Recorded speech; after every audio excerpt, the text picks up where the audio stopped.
আজকে যে রেসিপিটা শেয়ার করছি বড় থেকে ছোট পর্যন্ত কেউ বুঝতে পারবেন না যে আজকে আপনি এই রেসিপিটা লাউ দিয়ে করেছেন।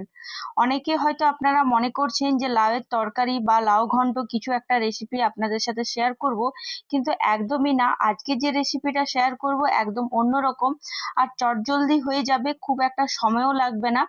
আর এখন তো যা এলপিজি গ্যাসের প্রবলেম, কিন্তু এটা কিন্তু করতে খুব একটা সময়ও লাগবে না, গ্যাসের খুব একটা খরচাও হবে না। তো সেখানে আমি আজকে আপনাদের সাথে একটা ডালের রেসিপি শেয়ার করব যে চটজলদি আপনাদের এই ডালটা হয়ে যাবে। আর খেতে কিন্তু অসাধারণ লাগবে, দুর্দান্ত লাগবে, খুব কম সময়ের মধ্যে এই রেসিপিটা কিন্তু তৈরি হয়ে যাবে। তার জন্য এখানে আমি আধ কাপ উড়দ ডাল আর আধ কাপ মুগ ডাল নিয়ে নিয়েছি। এরপর ভালো করে জল দিয়ে জল চেঞ্জ করে ২-৩ বার করে আমি ভালো করে ধুয়ে নেব। আপনাদের যদি হাতে সময় থাকে তাহলে অবশ্যই আধ ঘন্টার মতন বা ১ ঘন্টার মতন ভিজিয়ে রাখবেন ডালটা, তাহলে দেখবেন খুব চটজলদি কিন্তু হয়ে যাবে।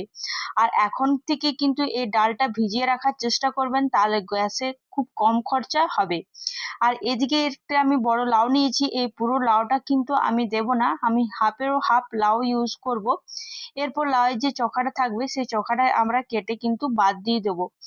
আপনাদের মধ্যে লাউ খেতে কেউ ভালোবাসেন না অবশ্যই কিন্তু কমেন্টে জানাবেন। আর আমারও খুব একটা কিন্তু খেতে লাউ ভালো লাগে না, কিন্তু এই পদ্ধতিতে আমি প্রায় করে থাকি।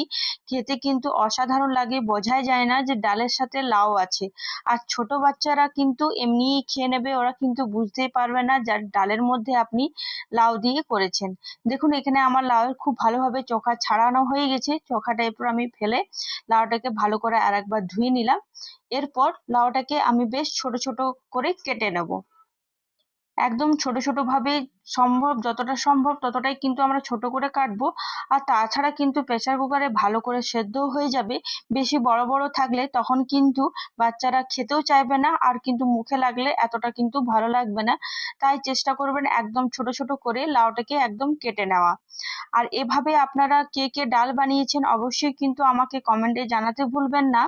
এটা আমি প্রায় কিন্তু কম সময়ের মধ্যে এই ডালটা করে থাকি। আর গরম গরম ভাতের সাথে গরম গরম ডাল অসাধারণ লাগে কিন্তু খেতে। ডালটা আগে থেকে ভিজতে দিয়ে দিলে তাহলে ডালটা খুব জলদি সেদ্ধও হয়ে যায়, আর খুব একটা সময়ও কিন্তু লাগে না। দেখুন এখানে আমি লাউটাকে যতটা সম্ভব ততটা কিন্তু একদম ছোট ছোট করে কেটে নিয়েছি, ঠিক যেভাবে আমরা আলুকে কাটি, মানে আলু ভাজার জন্য যেভাবে লম্বা লম্বা করে লাউ মানে আলু কাটি, ঠিক সেভাবে কিন্তু আমি এখানে লাউটাকেও লম্বা লম্বা করে কেটে নিলাম। এখানে আমার পুরোপুরি লাউ কিন্তু এখানে কাটা হয়ে গেছে। এরপর একটা মিডিয়াম সাইজের টমেটো নিয়েছি, ঠিক টমেটোকেও আমি লম্বা লম্বা করে কেটে নেব। আপনারা চাইলে এক ভাগও করেও কিন্তু কাটতে পারেন, যেহেতু প্রেসার কুকারে দেবো চটজলদি কিন্তু সেদ্ধ হয়ে যাবে। আমি কিন্তু এখানে লম্বা লম্বা করে কেটেছি। আর এখানে কিন্তু আমি কোনো পেঁয়াজ বা রসুন ইউজ করিনি, আপনারা যদি চান তাহলে অবশ্যই কিন্তু ইউজ করতে পারেন। এদিকে আমার ১ ঘন্টা ডালটা ভেজানো হয়ে গেছিল, ডালটা আবার ভালো করে ধুয়ে জল চেঞ্জ করে প্রেসার কুকারের মধ্যে অ্যাড করে দিলাম। আর তার সাথে টমেটো আর যে লাউটা কেটে রেখেছিলাম সেই লাউটা আর টমেটোটা অ্যাড করে তার মধ্যে সামান্য একটু লবণ আর সামান্য একটু হলুদ গুঁড়ো অ্যাড করে এরপর জল অ্যাড করে দেবো। জলটা খুব একটা বেশি অ্যাড করব না। আর তার সাথে ১ চামচের মতন ঘি অ্যাড করে লো টু হাই মিডিয়ামে আমরা এখানে ৩টে সিটি দিয়ে নেবো। দেখবেন ৩টে সিটি দিলেই কিন্তু খুব ভালোভাবে ডালটাও সেদ্ধ হয়ে যাবে আর তার সাথে লাউটাও সেদ্ধ হয়ে যাবে। কারণ লাউয়ের মধ্যে জল বেরোয়, তার সেটাতে দেখবেন খুব সুন্দরভাবে দুটোই খুব ভালোভাবে সেদ্ধ হয়ে যাচ্ছে। ৩টে সিটি নেওয়ার পর প্রেসার কুকার ঠান্ডা করে নিয়েছি। প্রেসার কুকার ঠান্ডা হয়ে যাওয়ার পর ঢাকা খুলে নিলাম। আশা করি আপনারা দেখে বুঝতে পারছেন লাউটা খুব ভালোভাবে সেদ্ধ হয়ে গেছে, আর টমেটোটাও তার সাথে খুব ভালোভাবে কিন্তু সেদ্ধ হয়ে গেছে। এরপর খুব ভালো করে মিশিয়ে নেব। দেখুন এখানে লাউ ও আর টমেটো ডালটা খুব ভালো করে কিন্তু মিশিয়ে গেছে। এরপর গ্যাসের আঁচ অন করে তার মধ্যে একটা ফ্রাই প্যান চাপিয়ে নেব।